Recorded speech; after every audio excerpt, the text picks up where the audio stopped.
Sveiki sugrįžę į Wellbeing Hub. Kalbamės apie žmonės darbe ir apie darbuotojų gerovę. Ir šiandien turiu nuostabią viešnią, architektę Aureliją Slapikaitę Jurkonę. Ir iš tikrųjų kalbėsime su tavimi, Aurelija, kaip biuras gali būti susijęs su ta darbuotojų gerovė ir ne vien tik tai fizinės darbuotojų gerovės kampu. Tai Aurelija, gal šiek tiek kaip atsidūrė šitoj temoj, kiek čia tau atrodo susiję tie du dalykai - biurai, interjeras, gerovė, psichologinė, fizinė ir visokia kokia? Tai iš tikrųjų tai jau darbuojuosi su biurais ne vienerius metus, dabar netgi sunku būtų atsakyti, kada aš pradėjau su jais. Jie tikriausiai visada ėjo paraleliai, nors pati beveik niekada nesudirbusi biure. Tokiam dideliam biure, apie kokį mes įsivaizduojam. Bet esu labai daug jų projektavus. Ir pirmi mano darbai buvo architektų studijų, Ambros architektų studijai Swedbankas, Swedbanko patalpos, centrinė būstinė Vilniuje ir joje dirba jau 15 metų mano vyras. Tai tuose biuruose ir lankiausi, ir projektavau tikrai daugybę jų. Dirbau mažose, daug mažesnėse studijose, architektų ofisuose, kažkaip mes jų niekada nevadindom biurais. Tai dėl to, kad jie galbūt netitinka tų biuro standartų, neturi standartinių stalų, sudėties tokios, spausdinimas pas mus yra maketavimas, visokie foteliai, minkšti kampai ir mes niekada biuro nevadindavom architektų studijos arba meno studijos, ar ne, tai jinai kažkaip nesivadino biuru. Taip. Tik dabar susimaščiau, kad kuo biuras skiriasi nuo studijos tikriausiai. Ir šiandien biuras jau nebesiskiria taip nuo studijos kaip prieš 10-15 metų. Mes biure jau projektuojame ir miego kambarius, ir jogos kambarius, ir kavos barą, ir žaidimo kambarius, ir daugybė ir supynės, ir laisvalaikio erdvės, pokalbio erdvės. Tikriausiai visko net neišvardinsiu, neprisiminsiu, bet jau biurai tampa modernėja ir jie tampa co-living, co-working erdvė.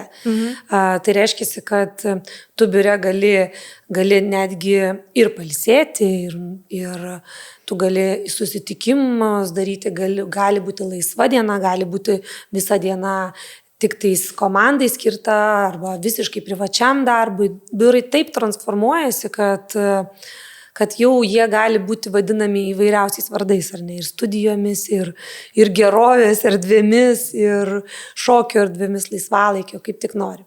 O kodėl taip yra? Iš tikrųjų, daliniesi ir man yra tekę savomis akimis matyti ir meditacijos kambarius, ir poilsio, ir miego kambarius įkurtus biurose, tam, kad darbuotojai galėtų darbo metu jausdami poreikį, nežinau, nueiti nusiraminti, pamedituoti, pabūti su savim ar netgi pasnausti šiek tiek ir atgauti jėgas. Kada čia tai taip tapo tendencija ir kaip pati matai, ar vis tik tai ateitis, ar trumpalaikė mada? Manau, kad tai atsirado tikrai jau daugiau nei prieš 10-metį, pradėjo atsirasti, bet tai atsirado tik didelesnėse korporacijose ir įmonėse. Kadangi pati dirbau tiek su labai dideliam įmonėm, su 100 darbo vietų, tiek su 20, 15 arba 50, tai ta tendencija jau ateina ir į mažuosius biurus. Ir didelės korporacijos, manau, kad jau tikrai 10-metį investavo į tą darbuotojų gerovę, tai kūrė kambarius, kuriuose, pavyzdžiui, yra tas pats Swedbankas, jeigu galima minėti, tai tie patys banko pastatai, kūrė kambarius, kuriuose ten penktadieniais atnešami vaisiai, tada erdvės yra suprojektuotas, dabar jeigu tiksliai pasakysiu, 24 aukšte, man atrodo, atiduodas visas aukštas, tik tai sporto erdviai. Tai yra įkurtas kambarys boksui, pilatesui, žaidimams, skvošas ant stogo yra įkurtas viename iš Swedbanko naujesnių pastatų. Tai ne mano projektas, bet tiesiog teko daugybę lankyti ir pasaulio biurų pastatų. Tai, kaip pasakyti, tai nebuvo naujiena korporacijoms.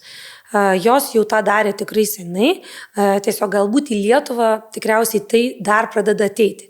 Kas labai paskatino padaryti kitokius biurus, tai karantinas. Ir po karantino, kadangi labai daug darbuotojų dirbo namuose, ir aš pastebėjau, ir tiek darbdaviai pastebėjo, kad ne taip nori darbuotojai į biurus. Ir matyt, šiandien dienai darbdaviai prašo sukurti kažkokią specializuotą erdvę, kad tikrai darbuotojai norėtų sugrįžti į tą biurą. Tai kiekvieną biurą, kai projektuoju, stengiuosi išsiaiškinti jų specifines galimybės, poreikius, jų pomėgius, netgi sporto šakas. Labai priklauso užsikabinti už kažkokios tarsi gaidos, nuo kurios pradėsim projektavimą. Ir tuomet, kai išsiaiškini, kad visi darbuotojai ten mėgsta kokią nors vieną sporto šaką, tai tada su darbdaviu kalbamės, kurioje vietoje mes galėtumėm tą dalyką įgyvendinti. Ar galim skirti kažkokią biuro dalį visiškai ne darbo veiklai. Ir kiek mes galim jo skirti.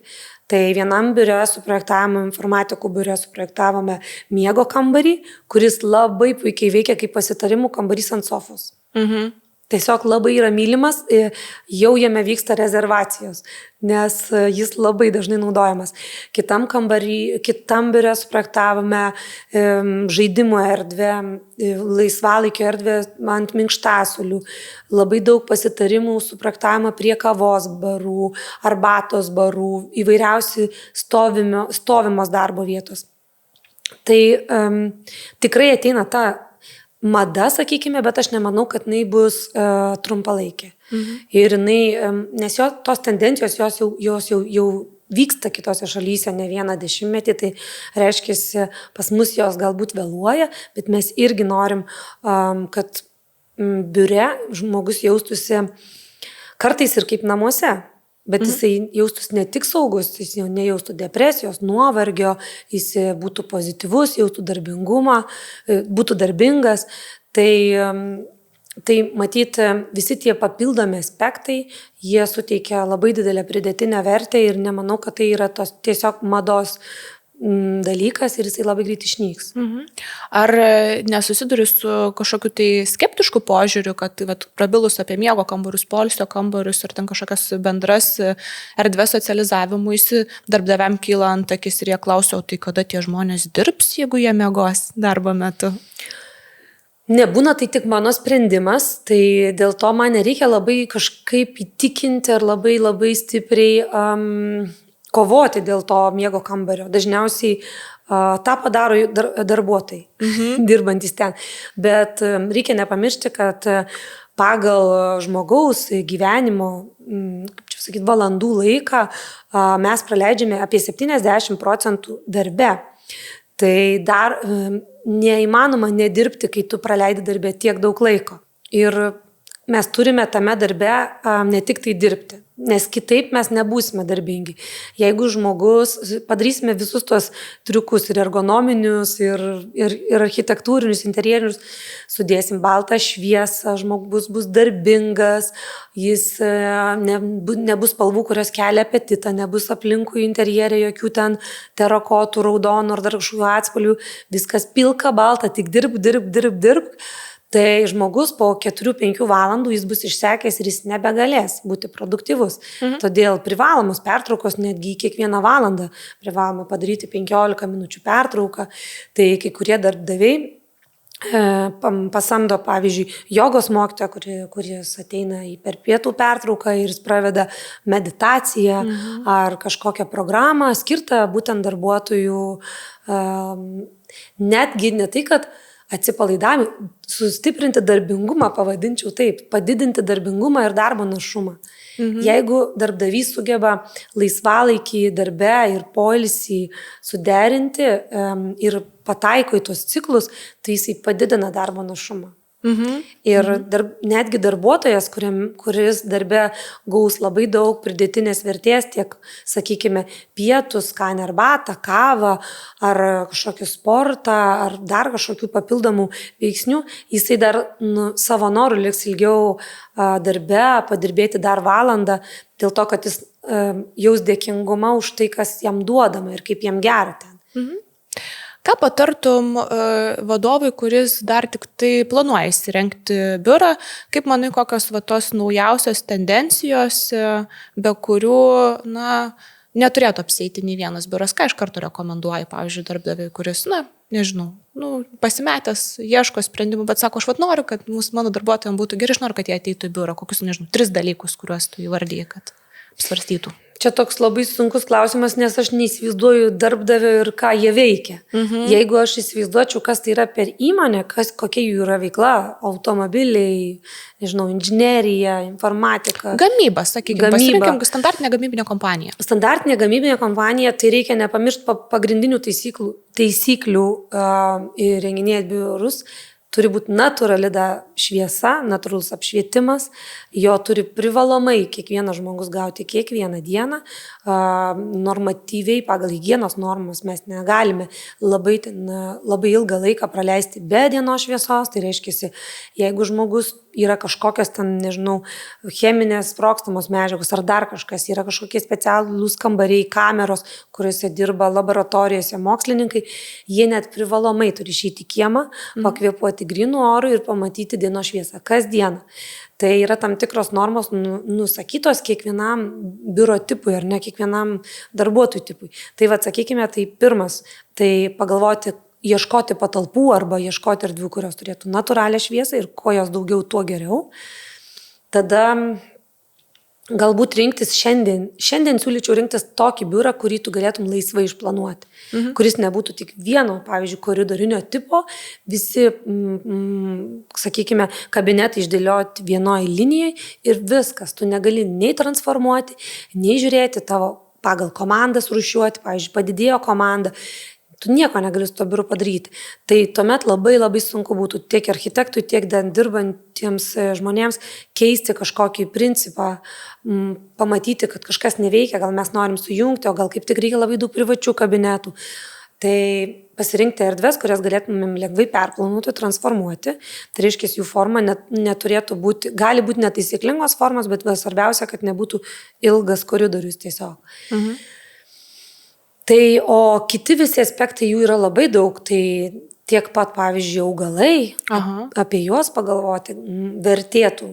Augalai ne tik tais ten ir darbingumą skatina, ir valo orą, deguonį, produktyvumą, gerina nuotaiką. Yra daugybė mažų aspektų, jeigu jau biuras, sakykime, jau yra, tai galima, jau nebereikia jo ieškoti, tai darbdavys gali tiesiog pagerinti nuotaiką pagal metų laikus į savaitę atveždamas šviežių vaisių. Citrusiniai vaisiai netgi mažina depresiją.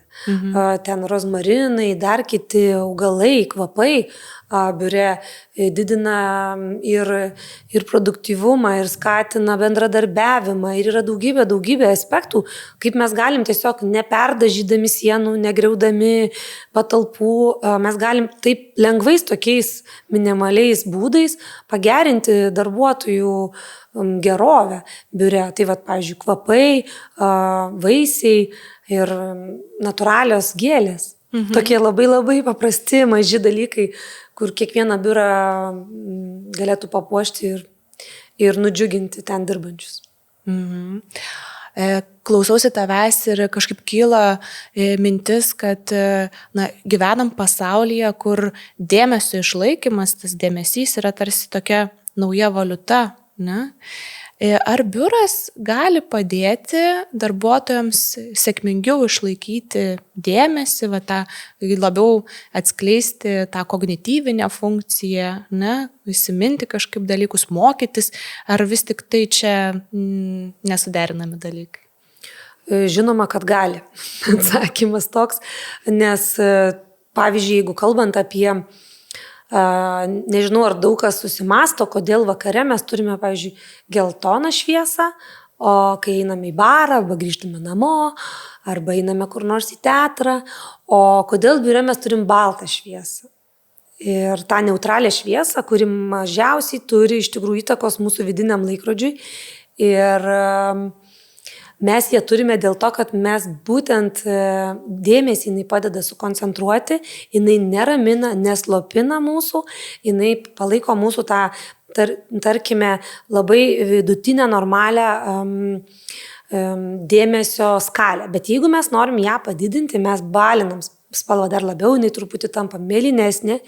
Ir biure netgi yra siūloma projektuoti ypatingai pavalgius pietus darbuotojams, kad jie nenusloptų, nebeapimtų tingulys ir kad nebenorėtų, kad visiškai tas produktyvumas nenukristų žemyn, siūloma padidinti mėlynos spalvos truputėlį tą kiekį. Tai labai lengvai galima padaryti su dimeriuojamo šviesų šaltiniu, su dimeriuojamais šviestuvais ir tada padidinti, pavyzdžiui, produktyvumą valandai arba 40 minučių. Kaip ir minėjau, visą laiką tos mėlynos šviesos laikyti irgi nėra gerai.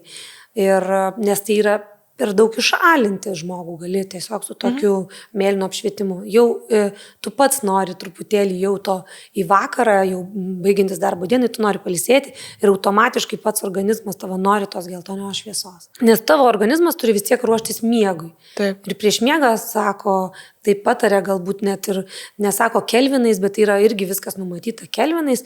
Mes turim mėlynąją šviesą, jinai, kurie eina nuo 3,5 apie 4,000 ir viršų, jau tam mėlynuoja. 3,5, sakykime, vidutinė ta mūsų neutrali spalva, kurioje galim dirbti, o 2700, tai jau čia vakaro apšvietimas, malonu, šiltas ir jis jau tave turi ruošti miegui, tavo smegenys turi jau ruoštis pailsėti. Esu girdėjus tokią frazę ir mintį, kad biuras dabar tarnauja kaip vieta, kur darbuotojai ateina atlikti darbą, kurio negali atlikti iš namų. Sakykime, kur reikia didesnio susikaupimo, planavimo arba to paties komandinio darbo. Iš erdvių perspektyvos, kaip kurti biure tokias erdves, kurios skatintų komandas rinktis, bendradarbiauti, bendrauti ir skatinti tą savo socialinę gerovę. Tai taip, dar tada papildysiu tą prieš tai klausimą apie susikoncentravimą. Tai ne tik šviesa padeda susikoncentruoti, dar ir spalvos padeda susikoncentruoti. Ir, pavyzdžiui, juoda spalva biure iš tikrųjų tingulį, tingėjimą tokį jau ir kaip tik žmogų labai nuslopina, bet aktyvios, ryškios spalvos, jos labai naudojamos, kurios atina kartu ir apetitą, tai būtent bendravimo erdvėse. Tai yra meeting rūmuose, susitikimo kambariuose ir laisvalaikio bei virtuvės erdvėse. Tai šitos erdvės yra, kad tavo smegenys atsipalaiduoja, skirtos tam ir spalvos jose yra skirtos tam, bet jos gali sukurti naujas idėjas, nes jos tau padeda palaikyti optimizmą, labai padeda bendrauti, skatina tavo tokį bendradarbiavimo įgūdžius. Tai toks lengvas patarimas meeting rūmuose, susitikimo kambariuose naudoti terakotos spalvą, netgi raudoną spalvą galim naudoti. Ne visą, bet ten kambarį, bet galim kažkokius kėdes, stalą turėti tų spalvų ir jau jos padidins bendradarbiavimo įgūdžių žmogui. Ir dar toks dalykas yra apie komandinį darbą. Biuruose dabar didėja meeting room arba susitikimo kambarių skaičius, nes komandinis darbas yra labai labai skirtingas. Tai gali būti 2 asmenų darbas, tai gali būti 15 asmenų darbas. Ir jeigu tu sukuri erdvę, kuri labai mažytė, o nori tilpti 6-7 žmonės, vėlgi yra negerai. Arba labai kameriniai aplinkoje turi susitikti žmonės, bet meeting roomas yra 150 kvadratų. Yra ir tokių biurų, kur yra garsas labai aidintis, kur yra labai nepatogu bendrauti ir jautiesi blogai tokioj salėje. Tai planavimas turi tikrai didelę reikšmę darbuotojų komandiniam darbui. Komandinis darbas dar nėra išnykęs, dar jis tikrai yra reikalingas. Dabar paskutiniu metu projektavau biurą, kuriame praktiškai kiekvienas kabinetas yra komandinio darbo kabinetas. Ir dar papildomai yra skiriami tokie skambučių kambariai, kur telpa tik vienas žmogus, kai jau tau nebereikia komandinio darbo, kai tau reikia absoliučiai pilno susikaupimo ir privatumo, tada tu jau eini į izoliuotą akustiškai skambučio kambarį. O komandinis darbas, taip, jis yra įmanomas. Geriausiu atveju tai jis yra įmanomas būtent biure ir darbe, kai netrikdo jokie kiti tave pašaliniai dirgikliai, suprojektuotas gerai apšvietimas tam darbui, tave nuteikia gerai spalvos, tu nebesi tamsio juodoj patalpoje ar ne, tu turi dienos šviesą, tu turi baltą šviesą, mėlyno šviesos galbūt labai priklauso koks dienos metas, ar tai rytas, ar tai popietinė dalis. Ir tikrai taip, kad komandai dirbti padeda interjeras ir biuro planavimas. Ar savo praktikoje stebi kažkokias dažnai daromas darbdavių klaidas biurose, kur jie padaro, galvoja, nežinau, gal čia madinga, gal gražu, pasidaro, o paskui paaiškėja, kad patys nežinodami kenkia. Ar tai darbuotojų našumui, produktyvumui, motivacijai, norui ateiti į biurą? Ar sutinki tokių? Kad stebėčiau, tai nestebiu, bet kad mane kviečia padėti ir pagyvinti biurus, tai tikrai taip. Esu jau ne kartą vykus į biurus konsultuoti, ką padaryti, kad visgi ateitų darbuotojai į darbą, kad jie visgi valgytų toj virtuvėliai darbo, kad jiem būtų jauku čia dirbti. Tai pastebiu tokią tendenciją, bet tik iš savo darbo patirties, nes tikrai nestebiu ne viso lauko, tikrai negalėčiau apriepti ir pasakyti, kaip vyksta kitur, bet pastebiu, kad biurai yra išsinuomojamas biuras, kuris jau buvo kažkada įrengtas statytojo, rangovo, galbūt ten nelabai dirbo dizaineris ir jis buvo įrengtas kažkam, bet neaišku kam. Ir jis nebuvo įrengtas būtent tiem žmonėm, kurie ten atėjo. Jis dažniausiai yra baltai pilkas ir jame absoliučiai nėra jokių detalių, jokių kambarių, jokių daiktų, kurie sakytų, kad štai čia mes. O mes iš tikrųjų esam molekulių kūrėjai ir mes esam mokslininkai ir mums reikia čia kažko tais tokio, kažkokio molekulių kambario ar kažko, sakykime, ir tu ateini ir tada sako, padėk, ką nors padaryk. Reiškia, jie neturi jokio unikalumo, tie biurai, jie yra tikrai nuobodus, jie yra liūdni, jie yra kaip lietuviškas cepelininis dangus, tokie tarsi pavadinimas biuras, bet kam jisai skirtas ir kodėl jis toks yra. Tai tą unikalumą stengiuosi visą laiką padėti atrasti, stengiuosi surasti tą tikrą jų raziną, tą patį geriausią dalyką, ko jiems reikia ir padėti jiems jį įgyvendinti ir patarti, ką padaryti. Galbūt šviestuvų reikia kokių nors stalinių, o galbūt reikia toršerų, galbūt reikia kilimų, gal paveikslų tiesiog reikia, gėlių, kvapų. Netgi ta pati muzika, jinai irgi biure padeda irgi susikoncentruoti arba kai projektavome labai didelius open space, tos tokius, kaip čia sakyti, atviro planavimo biurus, juose pastebėjome, nes buvo tokia mada projektuoti tokius biurus, pastebėjome, kad labai didelis triukšmas būna darbuotojų tiesiog kalbos triukšmas. Ir atsirado tokia programa, noise cancellingo, man atrodo, taip vadinasi, kuri sukuria tam tikrą triukšmo lygį, bet ir sutraukia visus garsus, kurie yra aplinkui ir tu negirdi savo kolegų garsų, bet tu gali puikiai dirbti ir tau padeda susikoncentruoti.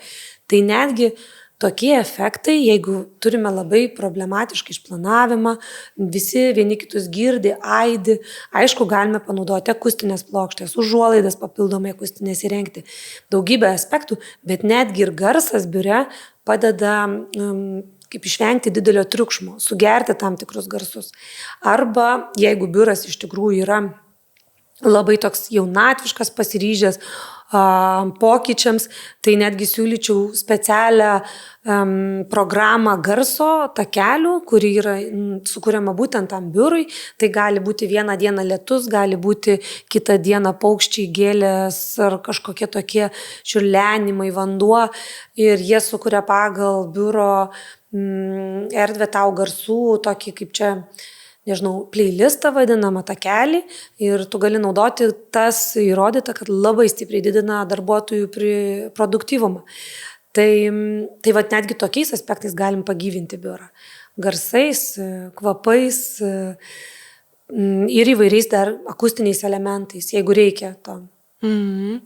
Iš tikrųjų, tokios, sakyčiau, egzotinės idėjos, kuriomis šiandieną daliniesi, bet tuo pat metu praktiškos ir gyvendinamos. Ir kartais galbūt tas pirmas žingsnelis žengtas, norint pakviesti darbuotoją grįžti, dirbti dažniau iš biuro, dažniau dirbti su komanda, dažniau bendradarbiauti, nebūtinai privalo būti visiška biuro rekonstrukcija, o tiesiog radimas tų tokių smulkių dalykų, kurie tiesiog darbuotojus verčia jaustis tam biure kaip namuose, arba tiesiog gerai, kurie patiria tą gerovę biure.